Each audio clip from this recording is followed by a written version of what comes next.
Chapter 1: The Attack. The red star in the distance flickered with the same unsettling frequency as a heartbeat on a monitor. Out in the vastness of space, the hospital ship Hercules, a massive vessel designed to be a sanctuary amidst the chaos of war, floated silently. Inside, medics, scientists, and civilians worked together in the serene calm of its sterile halls. Its mission was clear: tend to the wounded, heal the broken, and provide hope amidst the endless war that had ravaged Earth and its colonies. But today, that peace was shattered. Out of nowhere, a fleet of unknown ships dropped out of hyperspace, their sleek, menacing forms cutting through the void like sharks in a sea of stars. The Hercules barely had time to react before they unleashed a barrage of plasma fire that turned the pristine hull into a cloud of debris. In seconds, the hospital ship was burning, its systems offline, life support failing, and the cries of the injured now mingling with the roar of explosions. The attackers weren't just any pirates or rogue factions. They were an elite military unit from a distant alien empire. No one had expected them to be this ruthless. The Hercules wasn't a combat vessel, but it didn't matter.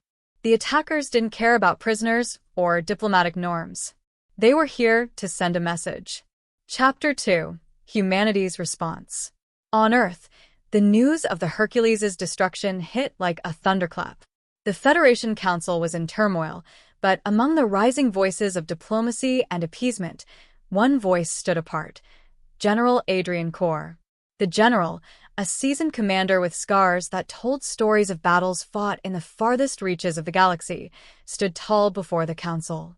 His eyes burned with a fury not seen in decades. "Those bastards," he said, "just declared war on the wrong species." The Federation had been a beacon of peace, built on the ideals of cooperation between Earth and its colonies and peaceful coexistence with alien races. But Corr knew one thing: no one attacked the Hercules and lived to tell the tale. Not while humanity still had a fight left in them. Chapter 3: The War Fleet. It was not the military might of Earth that would be their salvation. It was something far more terrifying. Corr ordered the activation of the last resort, the Earth War Fleet. A fleet that had been built in secret, under the direction of the Federation's most brilliant engineers and military tacticians. The ships were state-of-the-art, equipped with devastating technology that had never been used in combat.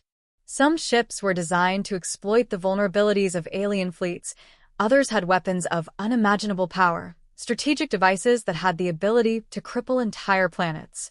But the most terrifying weapon was not the technology itself, but the spirit of the humans who manned the ships. Humanity, pushed to the brink of annihilation, unleashed its full potential. The Hercules was only the beginning. The Federation was about to show the galaxy the true power of the human race. The ships emerged from Earth's orbit, a symbol of retribution. In the vast darkness of space, they hung like predators, poised and ready. For the first time in centuries, the galaxy would learn to fear Earth's wrath. Chapter 4: The Battle. The first clash was brutal. The alien fleet, believing that the humans were fractured and weak, underestimated them. The Earth War Fleet tore into the invaders with a savagery that even the most battle-hardened soldiers of the alien empire couldn't have anticipated. Every ship, every soldier aboard the human vessels, fought with the memory of the Hercules in their hearts and the vision of the survivors, many of whom would never see the light of day again. The aliens had underestimated humanity's resolve. Chapter 5: The First Strike. The Earth War Fleet had arrived. The chaos of the initial clash had been a symphony of destruction. Across the vast expanse of space, the battle between the alien invaders and Earth's newly mobilized military might had erupted into one of the most brutal and decisive engagements in galactic history. General Corr stood on the command bridge of Erebus, the flagship of the Earth War Fleet. His fingers hovered over the holographic map of the battlefield, eyes scanning the rapidly changing tactical data. The invaders had already suffered substantial losses, their ships damaged or disintegrated in a hail of Earth-made weaponry. But the fight was far from over.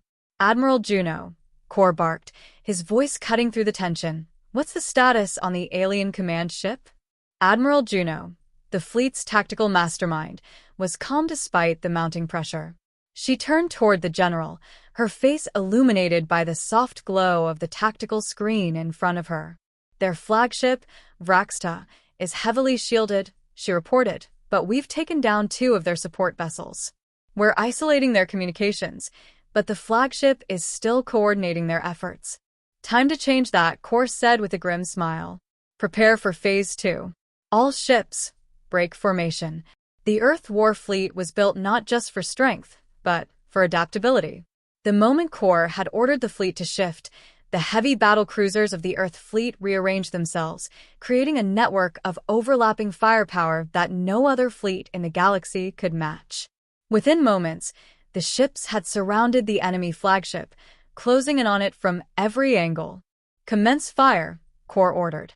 The Erebus unleashed its payload, electromagnetic pulse, EMP bombs.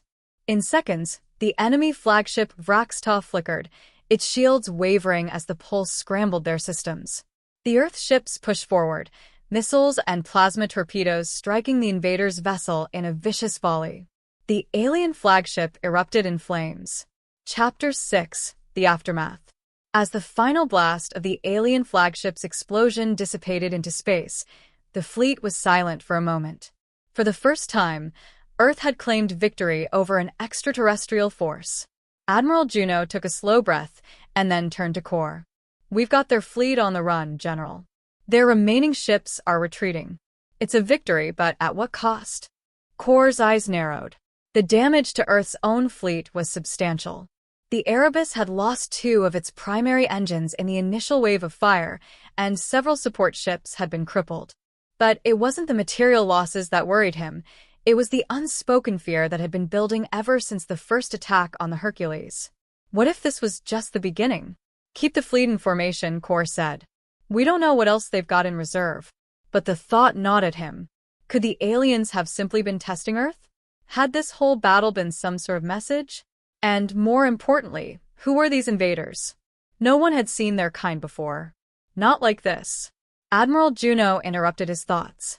"General, we've received a transmission. It's encrypted." Kor raised an eyebrow. "Let's hear it." The screen flickered, and a distorted voice filled the command deck. "Humans of Earth," the voice hissed, its tone as cold and calculating as the vacuum of space. "You have fought well, but know this. This was only the first strike. Our forces are legion. We are everywhere. And you have only just begun to feel our wrath." Kor's face hardened. It wasn't just a warning.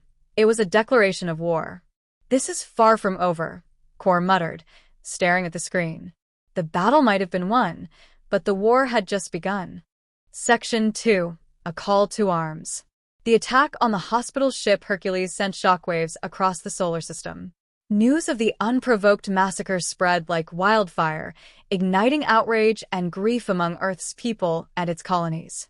Images of the crippled medical vessel, its once pristine hull reduced to a flaming hulk, appeared on every broadcast.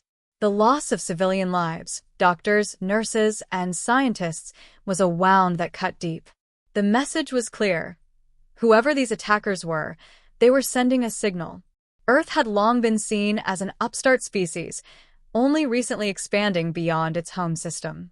The hospital ship had been a target not because it posed any threat, but because it represented Earth's compassion and commitment to peace, a beacon that these invaders sought to extinguish. The summit. In a secure underground bunker beneath Geneva, leaders from across Earth and its colonies gathered to discuss their response.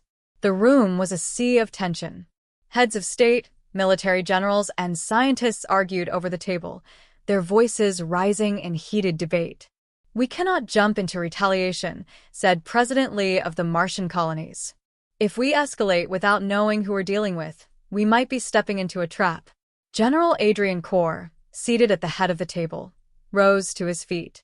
His presence was commanding, his voice steady but fierce. "And if we don't respond, Madam President, what then? Do we wait for them to strike at Earth itself? Or maybe one of our colonies next? Mars? Titan? Let me make one thing clear. Whoever did this wants us afraid. They want to divide us. And we've already given them too much.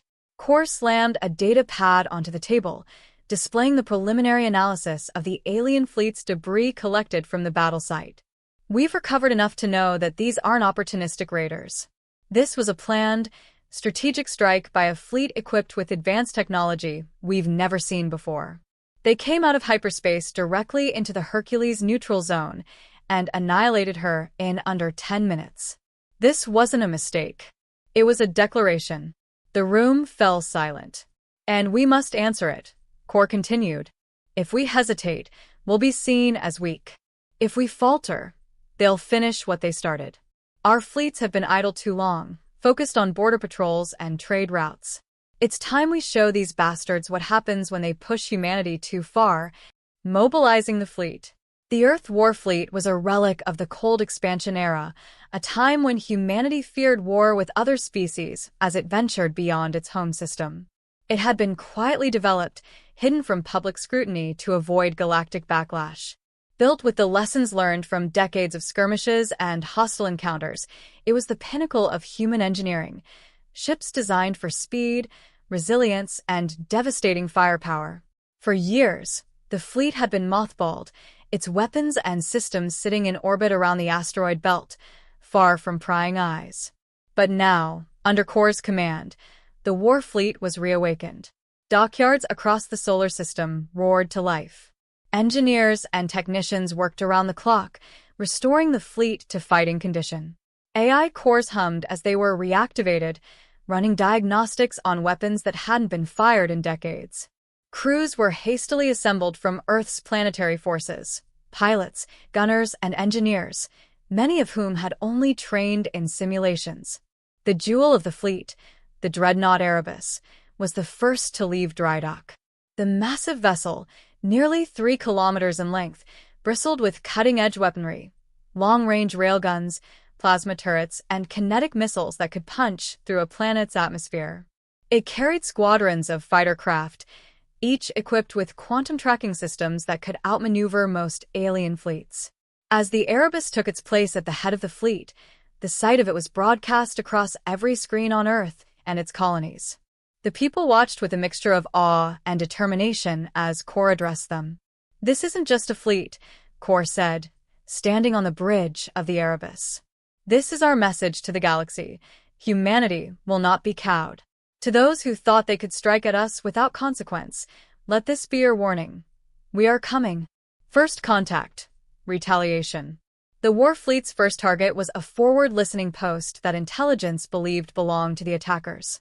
Located in an uncharted region near Alpha Centauri, the post was heavily guarded by a smaller fleet of alien warships. If humanity was going to make a statement, this was the place to do it. The Erebus and its fleet dropped out of hyperspace in perfect formation. The alien ships reacted immediately, swarming toward the human fleet like an angry hive of wasps. But they had underestimated Earth's technological leap. The battle was fast and brutal. Human ships deployed swarm drones that darted between alien vessels, disrupting their formations. Railguns from Earth's cruisers tore through enemy shields with pinpoint accuracy. The alien fleet, though formidable, struggled against the humans' coordinated strikes and adaptive AI. On board the Erebus, Core watched as the battlefield shifted in their favor. His voice cut through the command deck, issuing orders to outmaneuver the enemy ships and exploit their weaknesses. "Direct all firepower on their command vessel," he commanded. "Let's end this."